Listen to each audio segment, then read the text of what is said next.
Presidência da República, Casa Civil, Subchefia para Assuntos Jurídicos, Lei Nº 10.406, de 10 de janeiro de 2002, institui o Código Civil. Seção 2ª das cláusulas especiais à compra e venda, subseção I da retrovenda, art. 505. O vendedor de coisa imóvel pode reservar-se o direito de recobrá-la no prazo máximo de decadência de 3 anos, restituindo o preço recebido e reembolsando as despesas do comprador, inclusive as que, durante o período de resgate, se efetuaram com a sua autorização escrita, ou para a realização de benfeitorias necessárias. Art. 506. Se o comprador se recusar a receber as quantias a que faz jus, o vendedor, para exercer o direito de resgate, as depositará judicialmente. Parágrafo único. Verificada a insuficiência do depósito judicial, não será o vendedor restituído no domínio da coisa, até e enquanto não for integralmente pago o comprador. Art. 507.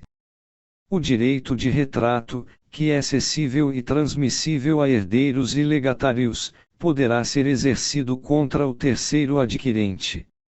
Art. 508.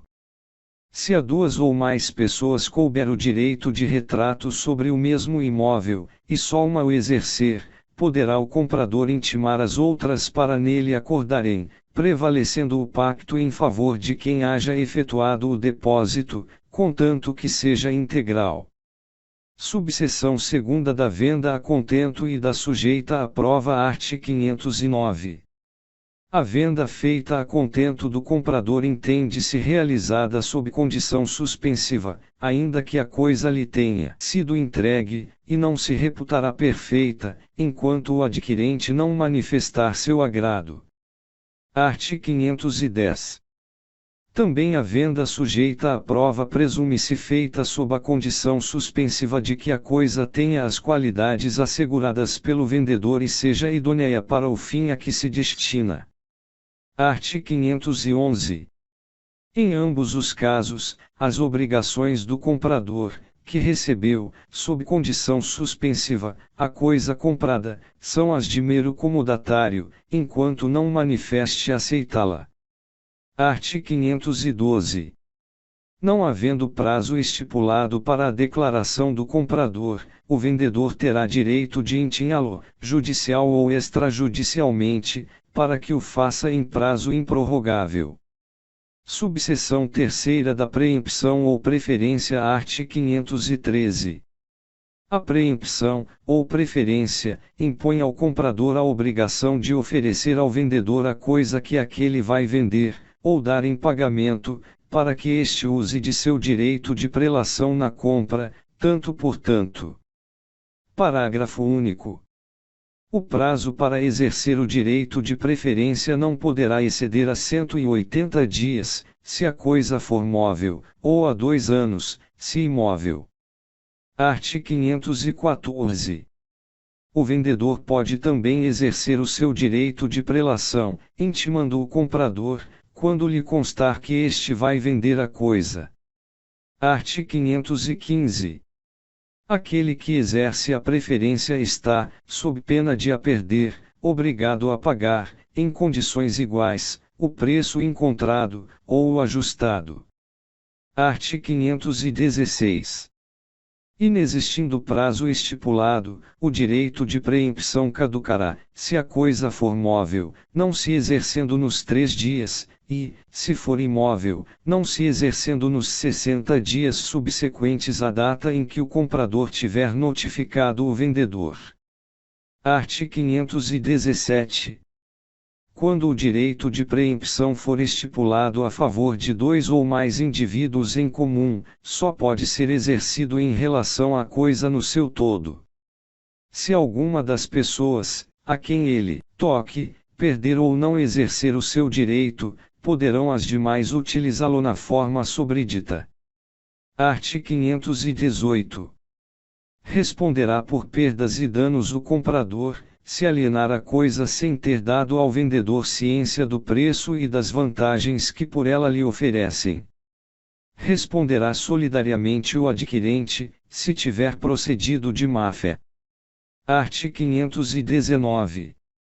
Se a coisa expropriada para fins de necessidade ou utilidade pública, ou por interesse social, não tiver o destino para que se desapropriou, ou não for utilizada em obras ou serviços públicos, caberá ao expropriado direito de preferência, pelo preço atual da coisa. Art. 520. O direito de preferência não se pode ceder nem passa aos herdeiros. Subseção 4ª da venda com reserva de domínio. Art. 521. Na venda de coisa móvel, pode o vendedor reservar para si a propriedade, até que o preço esteja integralmente pago. Art. 522. A cláusula de reserva de domínio será estipulada por escrito e depende de registro no domicílio do comprador para valer contra terceiros. Art. 523. Não pode ser objeto de venda com reserva de domínio a coisa insuscetível de caracterização perfeita, para extremá-la de outras congêneres. Na dúvida, decide-se a favor do terceiro adquirente de boa-fé. Art. 524. A transferência de propriedade ao comprador dá-se no momento em que o preço esteja integralmente pago. Todavia, pelos riscos da coisa responde o comprador, a partir de quando lhe foi entregue. Art. 525. O vendedor somente poderá executar a cláusula de reserva de domínio após constituir o comprador em mora, mediante protesto do título ou interpelação judicial. Art. 526. Verificada a mora do comprador, poderá o vendedor mover contra ele a competente ação de cobrança das prestações vencidas e vincendas e o mais que lhe for devido, ou poderá recuperar a posse da coisa vendida. Art. 527. Na segunda hipótese do artigo antecedente, é facultado ao vendedor reter as prestações pagas até o necessário para cobrir a depreciação da coisa, as despesas feitas e o mais que de direito lhe for devido. O excedente será devolvido ao comprador, e o que faltar lhe será cobrado, tudo na forma da lei processual. Art. 528. Se o vendedor receber o pagamento à vista, ou, posteriormente, mediante financiamento de instituição do mercado de capitais, a esta caberá exercer os direitos e ações decorrentes do contrato, a benefício de qualquer outro. A operação financeira e a respectiva ciência do comprador constarão do registro do contrato. Subseção V da venda sobre documentos. Art. 529. Na venda sobre documentos, a tradição da coisa é substituída pela entrega do seu título representativo e dos outros documentos exigidos pelo contrato ou, no silêncio deste, pelos usos. Parágrafo único. Achando-se a documentação em ordem, não pode o comprador recusar o pagamento, a pretexto de defeito de qualidade ou do estado da coisa vendida, salvo se o defeito já houver sido comprovado. Art. 530. Não havendo estipulação em contrário, o pagamento deve ser efetuado na data e no lugar da entrega dos documentos. Art. 531. Se entre os documentos entregues ao comprador figurar apólice de seguro que cubra os riscos do transporte, correm estes à conta do comprador, salvo se, ao ser concluído o contrato, tivesse o vendedor ciência da perda ou avaria da coisa. Art. 532.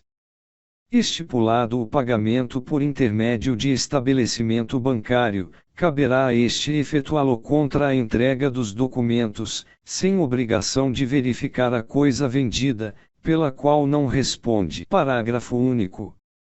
Nesse caso, somente após a recusa do estabelecimento bancário a efetuar o pagamento, poderá o vendedor pretendê-lo, diretamente do comprador. Capítulo 2 da troca ou permuta. Art. 533. Aplicam-se à troca as disposições referentes à compra e venda, com as seguintes modificações, e, salvo disposição em contrário, cada um dos contratantes pagará por metade as despesas com o instrumento da troca. Segunda, é anulável a troca de valores desiguais entre ascendentes e descendentes, sem consentimento dos outros descendentes e do cônjuge do alienante. Capítulo 3 do Contrato Estimatório, art. 534. Pelo contrato estimatório, o consignante entrega bens móveis ao consignatário, que fica autorizado a vendê-los, pagando aquele o preço ajustado, salvo se preferir, no prazo estabelecido, restituir-lhe a coisa consignada. Art. 535. O consignatário não se exonera da obrigação de pagar o preço, se a restituição da coisa, em sua integridade, se tornar impossível, ainda que por fato a ele não imputável. Art. 536.